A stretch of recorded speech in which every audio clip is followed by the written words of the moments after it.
கடலூர் மாவட்டம் விருதாச்சலம் தெற்கு தெருவைச் சேர்ந்தவர் வேல்முருகன். இவரது மகள் காயத்ரி, வயது 19. இவர் சத்யபாமா கல்லூரியில் 2ஆம் ஆண்டு BSc பயோமெடிக்கல் சயின்ஸ் படித்து வருகிறார்.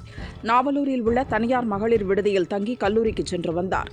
காயத்ரி விருதாச்சலத்தில் பள்ளியில் படித்தபோது தாய்மாமன் ராஜாவின் மகன் ரத்தினகுமாருடன் பழகி வந்தார். இருவரும் காதலித்ததாக கூறப்படுகிறது. ரத்தினகுமார் கோயம்பேடு மார்க்கெட்டில் வேலை பார்த்து வருகிறார். கல்லூரியில் சேர்ந்த பிறகு ரத்தினகுமார் அடிக்கடி நாவலூர் சென்று காயத்ரியை சந்தித்துவிட்டு சென்றுள்ளார்.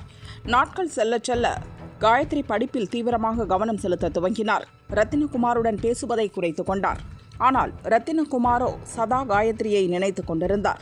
தொடர்ச்சியாக காயத்ரிக்கு போன் செய்தார். ரத்தினகுமாரின் போன் கால்களால் தன்னுடைய படிப்பு பாதிக்கப்படுவதாக நினைத்த காயத்ரி ஒரு கட்டத்தில் போன் எடுப்பதை தவிர்த்தார். இது ரத்தினகுமாருக்கு சந்தேகத்தை ஏற்படுத்தியது. அவர் மனதில் பலவித காட்சிகள் ஓடின. கல்லூரிக்கு போனதும் புதிய நண்பர்களுடன் சேர்ந்து விட்டாளா, தன்னை விட்டுவிட்டு வேறு யாருடனாவது பழக ஆரம்பித்து விட்டாளா என நினைத்துள்ளார். அப்படியானால் இத்தனை ஆண்டுகளாய் தன்னை காதலிப்பதாக காயத்ரி சொன்னதெல்லாம் பொய்யா என மனதுக்குள் குமுற ஆரம்பித்தார். ஏன் போன் எடுக்கவில்லை என ஒருமுறை ரத்தினகுமார் கோபத்துடன் கேட்டபோது காயத்ரி திரும்ப சத்தம் போட்டுள்ளார். எனக்கு படிக்க நிறைய இருக்கிறது, தயவு செய்து போன் செய்யாதே, என்னிடம் பேசாதே, என்னை பார்க்கவும் வராதே என கோபமாக கூறியுள்ளார். ஊருக்கு வரும்போது பார்க்கிறேன் என கூறி போனை கட் செய்துள்ளார். அதன் பிறகு மறுபடியும் ரத்தினகுமார் பலமுறை போன் செய்தும் காயத்ரி போனை எடுக்கவே இல்லை. ஆத்திரமடைந்த ரத்தினகுமார் காயத்ரியை பழிவாங்க திட்டம் போட்டார். கடந்த 30ஆம் தேதி பஸ்ஸை பிடித்து சென்னை கோயம்பேட்டுக்கு வந்தார்.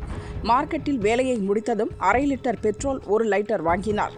மாலையில் போன் செய்தார். காயத்ரி எடுக்கவில்லை. தொடர்ச்சியாக போன் செய்தும் பலனில்லை. இரவு 9 மணிக்கு காயத்ரி போனை எடுத்துள்ளார். உனக்கு என்ன வேணும் என காயத்ரி எரிந்து விழுந்துள்ளார்.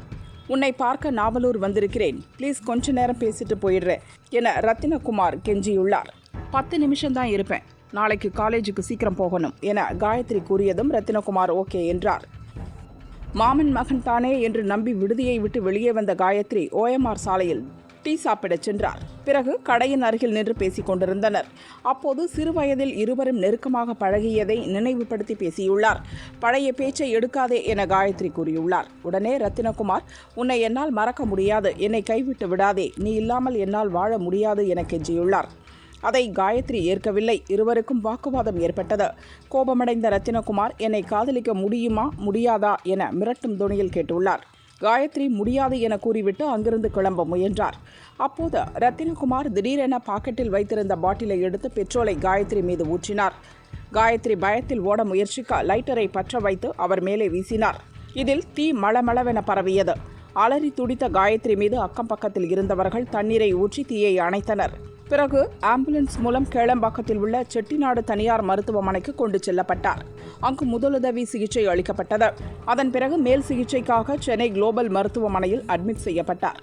அங்கு அவருக்கு டாக்டர்கள் தீவிர சிகிச்சை அளிக்கின்றனர். 40% தீக்காயம் ஏற்பட்டுள்ளதாக டாக்டர்கள் கூறினர்.